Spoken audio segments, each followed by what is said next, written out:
discussion keeps the world turning. This is Round Table. You're listening to Roundtable. I'm Steve Hatherley today with Fei Fei and Yushun. Coming up, a bit of controversy. For today's Soapbox, a surprising diet plan is making headlines at an animal park in the northeastern part of the country, where some 200 animals are being put on a rotating fast these days after tourists fed them heavily during the Spring Festival boom. Officials call it responsible animal management. But the story opens a larger conversation about wildlife tourism, human behavior, and where conservation ends and spectacle begins. After that, there's a thin line between connection and cringe. We've all felt that moment. It's when you reveal something and you immediately think, OMG, why did I just share that? Why did I say that? But maybe that discomfort is exactly where the good stuff lives. We're talking oversharing today. Our podcast listeners can find us at Roundtable China on Apple Podcasts, and don't forget, we love to hear from you too. So send us a message, roundtablepodcast@qq.com. One more time, roundtablepodcast@qq.com. And now, What are the things to say? Hear ye, please gather round. It's time for the Soapbox. welcome to another edition of the Soapbox. It's where we choose one story that's been causing a bit of a stir as of late, either online or at least in our own brains, and then we take a moment, we break it down for you, and we tell you how we really feel about it. Today, Fei Fei has the reins, and it is, I said a couple of times already, it's a bit controversial, and I think that's a fair statement, right? Exactly. So the story happened in Harbin, Heilongjiang province, at a park called Siberian Tiger Park. The story goes like this. So more than 300 Siberian tigers have been put on a rotating light fasting program because over the Spring Festival holiday, they saw a peak in visitors, which leads to overfed of these animals. Because, in the park, there are areas where, visitors can throw beef or live chicken to feed them. So if I'm visiting this Siberian tiger park, there's a lot of tigers there, 300 of them. 300 and 200 lives in free range areas. So I go in there, I'm a customer, I go to the shop in the park, and I can buy things for the tigers to eat. Fresh chicken or something like that, or beef or whatever. Mm-hmm. The raw meat that you buy from the park as a customer, and then you feed it to the tigers yourself. Yeah, it's a very popular tourism activity in this park. In Harbin, in general, is that you go on sort of a bus and you have a little bucket if you decide to buy one of these meat strips or chicken, and you go on the bus with a bucket, and they have a small hole on the bus's window because the bus have been protected. You're going into a carnival area, so you can't step out. It's been modified. Yeah, you can't open the window, of course. They will have a small hole on the window where you can sort of have a clip where you can take out the meat and feed the tiger through that little hole on the window. You don't put your fingers out that Of hole. course not. Yeah, you use and then you will be the food. But the thing is that these kind of things are quite popular because they can always offer that kind of immersive experience of interacting with these wildlife. And you are sitting in that fenced bus, and the bus is going around that area, and you can feed them with that bucket of raw meat. Mm-hmm. But the thing is that when there is a season when a lot of tourists are going in that area, and which means that more people will like to feed them, and then these tigers are course, that's fed the more. reason they're going to the tiger park for. That's one of the reasons. We talked about the rise of the what's it called? The experiential economy, the experience economy, where people enjoy this kind of activity where they're taking part in something interactive. Yeah, it's important to note that the fact that it was Spring Festival is an important part of this story because the number of visitors visiting the park would be much, much higher than at different times of the year. Yeah, on average, they saw about more than 10,000 visitors per day visiting this park. And we can imagine how they don't have an official account when it comes to how many people decide to participate in these feeding activities, but we can assume there will be a lot. And they will also report during the Spring Festival about these animals, these tigers, these big cats will no longer respond to visitors who try to feed them because they're just overfed. They're full. They're full. They won't eat a thing from the visitors. And that creates a problem. So that's why after the holiday, the park decided implement this rotation fasting program, meaning that in one particular zone, visitors are not allowed to feed them anymore. But in other areas, they're still open for feeding. That runs from February the 1st to March the 21st. So the park responded. Okay, well, first let's make the controversy clear. People are unhappy with which aspect? The feeding aspect during the holiday or the post-holiday fasting?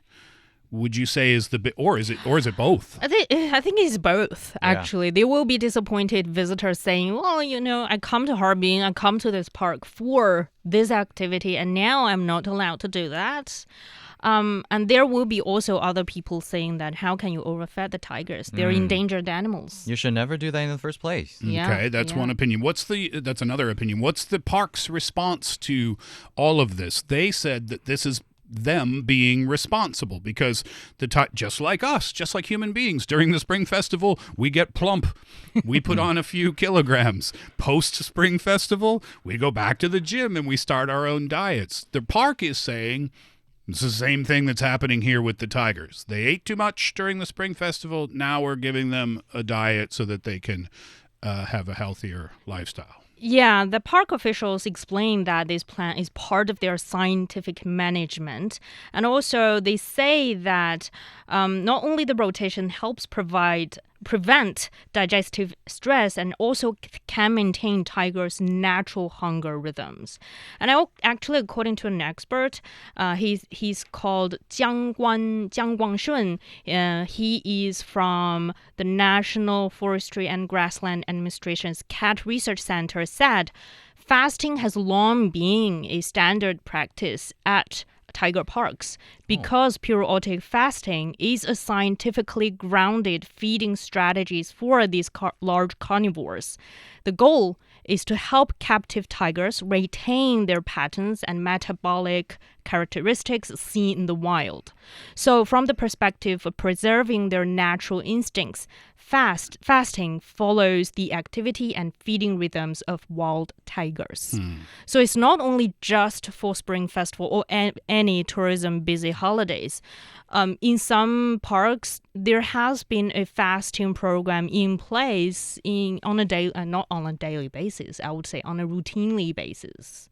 Because that's how a Siberian tiger would live anyway. Yeah. Sometimes food would be abundant and sometimes food would not be abundant, kind of like nature providing the tiger with a natural fasting cycle. Yes, exactly. So the the public's response to this, I assume, has been a little bit mixed. Some people would have to feel negatively about it because they thought their own personal experience would be affected by the trip to the park, by the park manager's decisions. But other people would have to be in support of this, what the management is doing. Yeah, because the reactions are by and large understanding. They're saying that because this is also a learning curve for a lot of visitors as well. They're only realizing there needs to be some kind of a control when it comes to animal conservation and animal management. And so some tourists told reporters at China Daily that they support the measure because they learned that it is aimed at protecting the animal's long-term health and realizing that reasonable control is part of good care. which leads you to your soapbox. And there's so many different angles that you could go with this, Fei Fei, Yes, because you could talk about it from the park's point of view, from the tiger's point of view, from the visitor's point of view, those who support, those who don't support. So I will pass the mic over to you. So here comes my soapbox. Criticizing feeding at this Siberian tiger park is easy if we ignore their operational reality. Conservation at this scale, we're talking about more than 300 tigers, is expensive. There needs to be feeding, care, habitat maintenance, enrichment, staff training, and these are ongoing high-cost responsibilities. And at this park, open to the public since 1996, it is the place that has been a window for many people to learn about this endangered tiger in China. So visitor feeding, when structured and controlled, isn't automatically unscientific. In many managed wildlife settings, regulated feeding is used as a management tool. It allows staff to observe appetite and behavior while giving visitors a controlled form of engagement. So the real problem isn't the activity itself, it's about regulation. And also there is a public dimension when it comes to these feeding activities. People don't support conservation if they feel disconnected from it. Structured participation, like these feeding activities, can turn spectators into stakeholders. Feeding offers instant feedback. You give food, the animal responds, and then people feel a connection. It can feel like you are also caring for nature. You are also taking part in conservation. And in today's short video culture, it also means a powerful communication channel if you make a short video about it. So the real issue isn't about whether feeding should exist or not. It's about whether institutions manage it scientifically, price it responsibly, and explain its purpose clearly. And sustainable conservation depends on these two things working together: biological integrity and financial viability. So here is my soapbox. You can see the position that I decided to take. Yeah, you're on the side of, if I understood correctly, you're saying that, hey, this is not strictly a zoo. This is a place for conservation. These animals are endangered. The people who work in this place are there because they're trying to protect these tigers. The tigers have to eat, obviously. But not only that, the parks, the conservation parks, need to pay the bills. And by selling raw beef or raw chicken or what have you for the visitors to feed the tigers, this helps to pay the bills for the parks, and it allows them to continue their great work that they're doing by protecting these tigers. That's my position. Yushun, what do you think? I mean, of course, from the zoo's perspective, it does seem like killing two birds with one stone, right? Visitors get the experience of immersive feeding huge cats, as the, shifting the part of the feeding cost onto them on the tourists. But, and also, it is really a good thing for the tigers, I was thinking. And also, that's exactly the thing that worries me, because first they overeat, and then their intake is managed through periods of light fasting to compensate. We know that is a very... people are saying that, like light fasting is becoming a very healthy lifestyle in recent years on social media. That's for human, of course. But we also know that overeat is a very bad habit before light fasting, right? So you think maybe... Shouldn't have them overeat. Well, yeah, right. So and I don't mean to interrupt you, Yushin, but you're saying that the park needs to be more responsible with the fasting. There would be no need for the fasting if the park didn't allow the tigers to overeat in the first place. Yes, first of all, we see that the responsibility of this park, it is a national tourist attraction and also a breeding base for the Siberian tiger genetic resource and reserve unit supporting that Northeast China tiger and leopard national park, right? So it has a scientific purpose, which means that they have the responsibility to give the scientific management on the food that they are feeding them. So if a tiger's diet had to fluctuate based on how much food or how much tourists are throwing in, that level of uncertainty seems just way too high to I think the whole conservation purpose. Oh, Yushun is such a caring parent for the tigers. They're worrying about the eating, the dieting is not balanced out enough. Are you not, though? But like you said, Steve, maybe it's part of the nature anyways. You know, for wild tigers, they get fed up sometimes. Sometimes they can be starved for weeks because they can't find any food in the nature. That's part of it.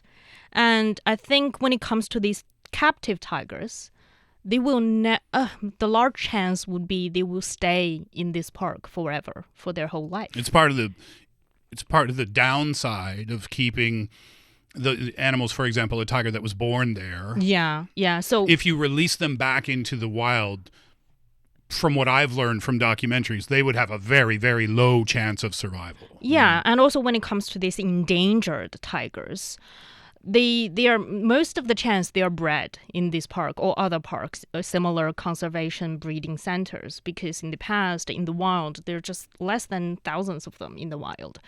And so how to keep that instinct, to keep them still tigers, not cats, having this kind of fasting program would be one of the methods. Otherwise they would be just big cats in the park. I'm always so torn about an issue when it comes to the zoo, because for the people who work there, from my experience of speaking to people who worked in animal parks, they love animals so much. Yeah. They are super passionate about what they're doing. So I'm not questioning the motives of the people who work in those places. It's an excellent opportunity for education about animals, but that part I don't like. That's the part I don't like. I don't need to be educated about a Siberian tiger. I could live my whole life never meeting a Siberian tiger, and that would be okay, and I'm sure it would be okay with the tiger as well. So there's the captivity. You said captive. I hate that part. I hate the part of holding an animal in a place that it wouldn't want to be otherwise.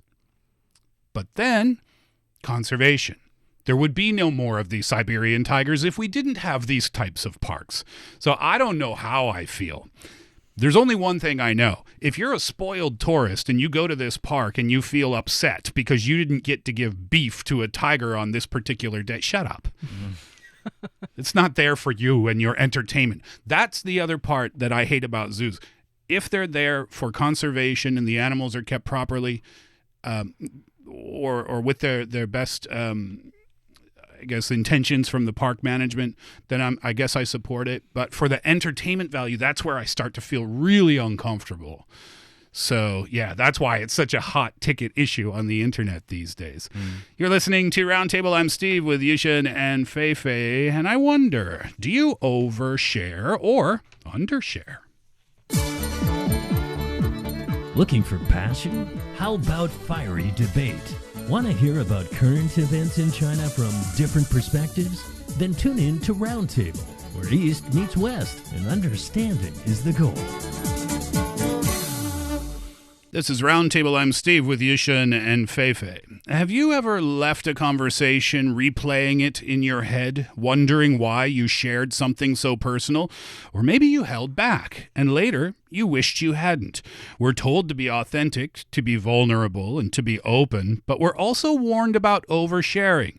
TMI, too much information, too personal, too soon. So which is the best path to take? Is openness the key to connection, or are we crossing invisible boundaries without realizing it? There was some research conducted recently from the Harvard Business School by a behavioral scientist by the name of Leslie K. John on this specific topic, because she studies self-disclosure. This is an interesting one, I think. What did they find in the research? So first of all, how people decide what personal information to share in everyday interactions is what she studies. Her work explores how openness affects trust and also relationships. And the focus wasn't just social media, it was everyday conversation. The research looks at how sharing personal thoughts or experiences shapes friendships and also workplace relationships and first impressions. And the key question is, do we misjudge how others react to personal sharing? Because many people fear making others uncomfortable by opening up, and the research examines whether that fear matches the reality. Yeah, right. We always think if we share too much information, people are going to judge us for it. Okay, so that was the focus of the research. What did they discover? They discover actually most of people underestimate the benefits of opening up. Interesting. So sharing something personal signals trust and encourages others to trust you in return. And the scientist John explains that trust becomes the quote-unquote social currency of relationships. So, but for most people, we just focus heavily on the risks of revealing, really, not the benefits, because people worry about embarrassing themselves or having that awkwardness, or rarely considered that the connections that might result after you share some of your personal information. I mean, I think I get it. Sharing too much is a concern. We're worried what other people will think about us. Although this research, by the way, you can find this if you're interested. It's in the Harvard Gazette. It came out not long ago. People worry if they overshare, it's going to affect the relationship negatively. But the research shows that's not true. We actually... we underestimate the power of sharing. Yes, and also withholding as well. The power of withholding. Because there's two sides to that coin. Research shows that people often make a better impression by being open than hiding information. So withholding can actually damage your connections more than sharing. Because you don't build that trust. Yes. People don't trust you if you never share anything. I can totally relate to that. If I'm, for example, thinking this coworker that we are close enough. Ooh, which coworker? Don't make me name the names. Don't undershare. We're building trust withholding here. this key information. But I feel like we were close enough to share some of our personal lives. And then I discovered that he or she has sort of hold some of her life updates from me. You said her. Oh, sorry. So how did that make you feel then in that moment? Yeah, and I was like, I thought we were friends. That's how it goes, right? But there's a fine line between Yushun being open and sharing and TMI, too much information, because that also makes people feel uncomfortable. Yeah, of course, because healthy sharing builds trust, right? It makes people feel that you are genuine. But TMI ignores timing and also context. One example is that telling your coworker that you've been having that overwhelmed adjusting to a new role can build understanding, also support. But describing intimate relationship problems in the same setting may feel out of place and uncomfortable. And another thing I would like to say is that I think the expectation of you getting the same feedback is also very important. Of course, we know the boundary, or it's hard to find the boundary, of course, first of all. But when you are trying to be genuine, you are sharing something to your coworkers or your friends, and you are not getting the same response, that makes you feel that, am I sharing too much? So there has to be some reciprocity then. It needs to be reciprocal. It needs to be both. And both people need to be sharing a similar level of personal information. Like, I can't complain about my in-laws to Yushun. Like, Yushun would be like, okay, that's some kind of information I don't really need about your in-laws. Sounds like you've tried before. Yeah, but I can complain. But some of our coworkers who are married, we can complain about our in-laws together. So it needs to be relatable. Yes, yes. Do you agree with that, Yushun? Not specifically about her in-laws, but just that it needs to be relatable? Also, not necessarily, to be honest. If you are like close enough and you have the patience and I think the ability to like respond to it. No matter I have an in-law or not, I think I will just respond to you and think about it as a friend and telling you what is actually happening. And it's not about, I think when whatever you're saying, it's not about how can you deal with an in-law. It's about how can you deal with a relationship. So no matter what, when you are having that kind of conversation, I think the person who are actually caring about you or not is the important part. So I think when it comes to sharing, it needs to also to be a gradual process, not dump everything all at once. Yeah. Like you need to get to know the person first of all. Trust is a huge issue because you know that expression, you can't put the genie back in the bottle. Once you share, it's out there. Yeah. It's known, right? And I think this is particularly tricky at work because how much do you value your relationships with your coworkers? How close do you actually need to be? Well, that answer is completely up to you. Are you building a friendship with that person or are you not? But I would say, you know, it's safer to be on the side of caution. And I think that's to what the point you were talking about before about slowly, same level, not too much, too soon, too fast. It's like if you go on a date with a dude and it's the first date and he's like, I think I love you. It's like, all right, well, just relax a little bit. Yeah. Right? I think it's the same thing here. I remember I had a coworker, I was teaching at an elementary school in Korea, and my coworker, I was a very young man. She was married, though, and she was living with her in-laws. And she used to complain sometimes about her mother-in-law, and I loved it. I was all for it. Right. Because we would have these after-school classes that she and I would teach, and then we'd just have break time and she'd chat. And she told me a story one day. I'll never forget it. This was like 20 years ago. I've never forgotten this story. She's like, Steve, oh my gosh, my mother-in-law. I said, why? What is it today? She said, well, she makes me iron the towels. And I was like, do you mean like the shower towels or the dish towels like for the kitchen? She said, all the towels. I have to iron them. And I said, okay, that's a bit of an annoying thing, but it's not like there's 50 people living in your house. You know, a few towels once every couple of weeks. Not that bad, is it? She said, no, we're only allowed to use the towel one time before it needs to be washed again. So I iron towels every single day from Monday to Sunday. And I was like, oh, that's too bad for you, but thanks for sharing. That's a good story. That was a great story, and I'm going to tell that on the radio in China about 20 years from now. That'll do it for today's Roundtable.